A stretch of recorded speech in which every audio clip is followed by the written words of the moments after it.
بسم الله الرحمن الرحيم. الحمد لله رب العالمين، وبه نستعين على أمور الدنيا والدين، وصلى اللهم وسلم على سيدنا محمد وعلى آله وصحبه أجمعين. أسعد الله صباحكم ومساءكم ولياليكم أينما كنتم وحيثما حللتم.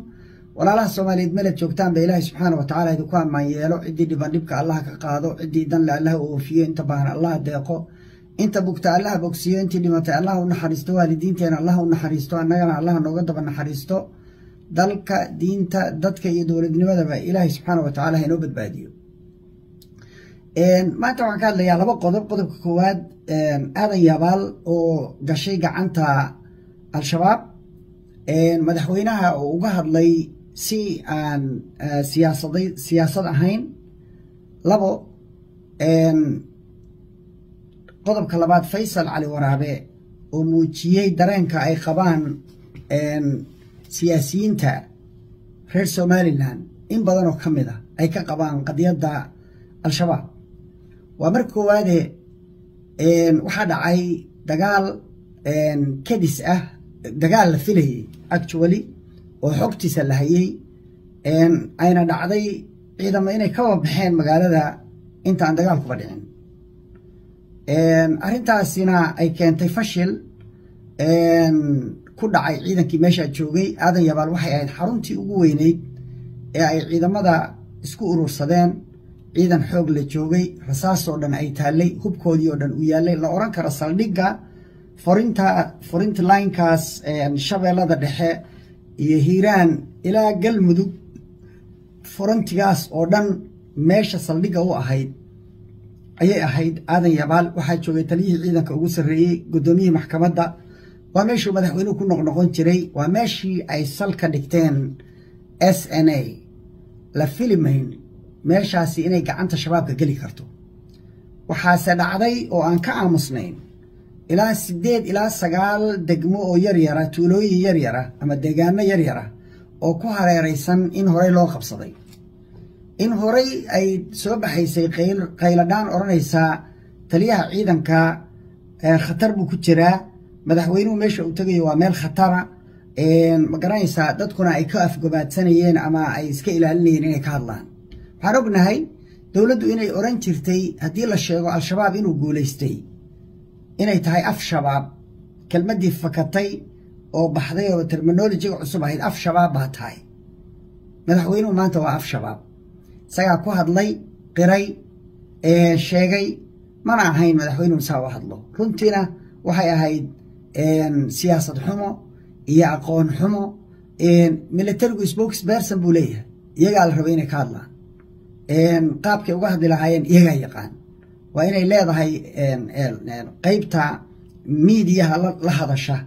caalamku meel walba, wasaarad walba iyo hay-ad walba oo dhisani waxay leedahay qayb miidiyaha u qaabilsan. marka madaxweynuhu isagaa wax walba ah, shaqadoo dhan isagaa gacanta ku haya. xukuumad ma jirto, maamul ma jiro aan isaga ahayn. isaga iyo caruurtiisa iyo reerkiisa isgarab ordaya. arrintaas waxay keentay ciidanku inay lumiyaan moralkii, wadaniyadii iyo geesinimadii lagu yaqaanay. gebi ahaan bayna lumiyaan. ciidamada Soomaaliyeed argagixisa kama adka. meel kastoo iskaga hor yimaadaanna waa ka adag yihiin. waa haddii ay haystaan moral rasmiya iyo dowlad ay ku kalsoon yihiin. haddii ogyihiin madaxweynahoodu inuu ganacsada yahay, inuu cadow iyo dowlado aan la garanayn waxa ay ka damacsan yihiin Soomaaliya, ama loo og yahay inay rabaan burburinta Soomaaliya oo qaarkood aysan baqarsanayn, inuu saaxiib la noqonayo oo hoosta kaga jiro ay arkaan siyaasado iska soo wada horjeedo oo meelay u socdaan aan la aqoon inay ku hardamayaan. maxay ku diriraan? hadday og yihiin meeshii ay shalay qabteen oo ay ku dhinteen oo rag hebel iyo hebel iyo hebel kaga dhinteen, saaxiibadood iyo qaraabadoodii iyo raggoodii ay ku dhinteen, bari inay gacanta ka baxayso hadday og yihiin. what is the point? siyaasad iyo dagaal aan istaraatiijiyad lahayn ayuu xasan dalka ku maamulay, waana la lumay dalkii oo dhan. waxay maraysaa inuu yidhaahdo waa layga adkaaday oo shabaab baa iga adkaaday. xasanow, hadday arrintu halkaa marayso, marar badan baan kuu soo jeedinay, ma maamuli kartid dal. capabilitygeediina ma lihid iyo awooddeedii, rabitaankeediina ma haysid. adeerow dalka gacanta ha ka bixine, isugu yeer dadkii Soomaaliyeed gacantana u geli, ku wareeji isna casil inta xilka kaaga hartay iska casil arrintaasi waxay badbaadin kartaa dabagal dambe iyo in maaragtay hadhow maxkamadda lagugu furo markii aad dalka ka tagtid maxaa yeelay waxaa la oran karaa qofkan qof daacad u ahaa wax uu arkay inuusan waxba qaban karin wuu is casilay laakiin haddaa saan kusii socotid dalkuna gacantu ka baxayaa adiguna waa lumaysaa ummadduna waa lumaysaa haddii dowlad xoog leh ay soo noqotana maxkamad baa lagu raacan doonaa wixii aad boobi kartay waa boobtay wax ku haray ma jiraan isbitaallaha ka haray dalkii dowladdu hantidii ay lahayd oo tirada badnayd oo aadka u tirada badnayd iskuulladii iyo isbitaalladii baa ka haray qaarkood oo aad qaar gadatay qabuurihii baad gadatay wax ku haray ma jiraan dalka intaa ugu jooji enough is enough intaasuu ku filan ummadda soomaaliyeed haddaabad maraysid al-shabaab baa iga adkaaday oo meeshii aad shalay ka degaysay oo doraad ka degaysay oo diyaaradda aad ku noqnoqonaysay oo aadan yabaal gacanta ay ka baxayso mushkiladuna ay tahay ciidamadii inay sheegeen in lagu dhex jiro saraakiishu khabarka bixinayaan in la sheegayo meesha wax yaallaan meesha ay saldhigga u ah la yaqaan hubku meeshuu yaa la garanayo rasaastu meeshay taa la yaqaan cuntadu meeshay taa la yaqaan cuntadoodii la boobayo ciidamadii yacni dhaqanka nooc aysan xor u ahayn istaraatiijiyadooda aysan xor u ahayn ma ujeedaa jooji dagaalkan qaab ka daran oo aan macnaha lahayn oo aan meel u socdo la aqoon oo aadan istaraatiijiyadeedii u hayn oo aadan raggeedii u hayn jooji dhalinyarada inta hartay ha dhammayn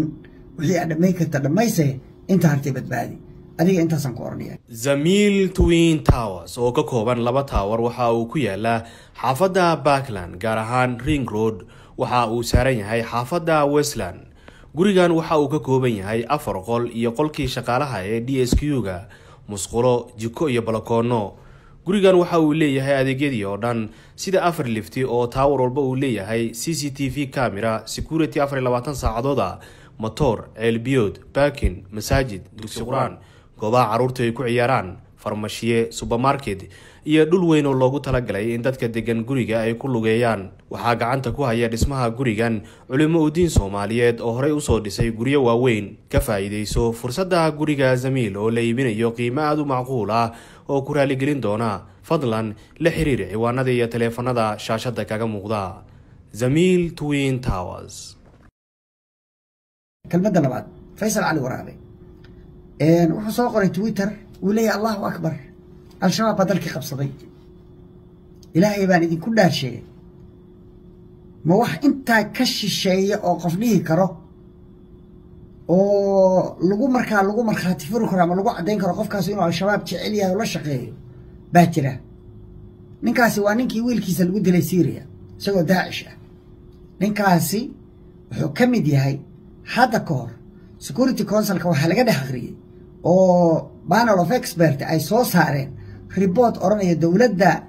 maamulka Musabixi oo madaxda ka ahaa ee Somaliland waxa ay dhaqaale ku bixisaa taageerta al-shabaab waxaan ognahay madaxdeeda dhamaanteed inay ka yimaadaan waqooyi waxaan maqalnay hadda ka hor boqor buur madow oo laba dawladood baa dalka ka dhisan oo koonfurto mid anaga leh oo dirba hogaamisa oo al-shabaab sidaas Faysal uu maanta cadeeyay ayaa ummadoo dhammi farta awal ugu fiiqaysay maamulkaas panel of expert waxay sheegeen wasiiro uu kamid yahay Waran Cade iyo Cali Mareexaan inay lacag ku bixiyaan al-shabaab waxay sheegeen wasaaradda qorsheyntu inay dhaqaale joogto ah siiso al-shabaab in ay leeyihiin xubin joogto ah oo ku jirta guddiga shuurada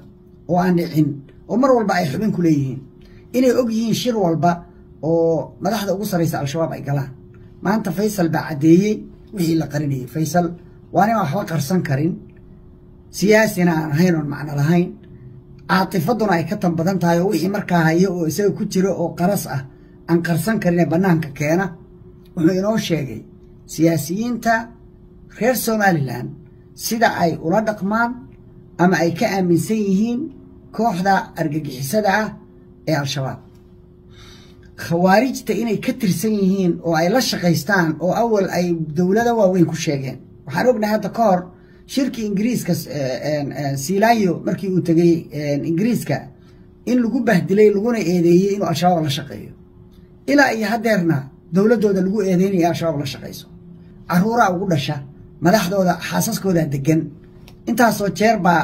lagu eedeeyay maanta ay caddaatay waa kaa Faysal banaanka soo dhigay inta commentiga ugu jirtana oo reer Somaliland ah dhamaantood waa dabaaldegayaan kulligood waxay ku dabaaldegayaan muqdisho in al-shabaab qabsado wuxuu ku leeyahay juun bay qabsanayaan haday ugu liitaan oo ugu dambeeyaan kelmadaasna intaasan ka horreyn waxaan ku khatimayaa hambaliyo reer Baydhabo oo si fiican isaga caabiyay argagixisada soo duushay marka ay ciidanku Soomaaliyeed ku dagaalamayaan moral iyo ujeedo